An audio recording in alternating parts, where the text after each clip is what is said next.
From one country that is struggling in the face of COVID to Israel, which is doing a lot better, charging ahead with its vaccine rollout. More than half of the nation's 9.3 million citizens have received both doses, and the country is now ready to vaccinate adolescents as soon as authorities approve the vaccine for 12 to 15-year-olds.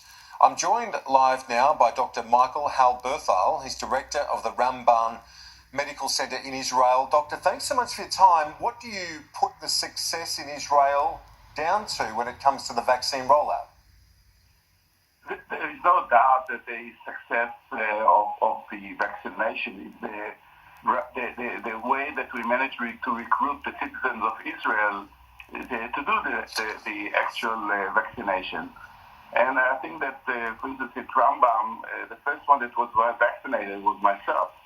And I think that this is why, and lots of in the media, and the fact that we had so many patients and death mortality in Israel, I think that this is what made the difference, and people just went and vaccinated. And another thing, the infrastructure that was done, that the vaccination was very close to home. Nobody needs to run and really efficient. And we managed to vaccinate about 200,000 people a day. And what's the efficacy of the vaccine in the real world? Now that a big part of your population has been vaccinated, what has the impact been on the number of infections? So there's no doubt. What we see around the country, when we had about 1,400 people ventilated and in a critical condition, now we have 200. And when we had about more than 10,000 new cases a day, the rate of positive confirmed cases of about more than 10%. Now we have 300-400 patients a day, and the rate of confirmed cases is less than 1%. So, and we see in the hospital, we had just a few weeks ago 120 patients in the ward. Now we have 19. So the effect is quite obvious. And when we see now what's happened around the country, hardly any of the people that are being hospitalized were vaccinated. So the vaccination works. There is no doubt to that.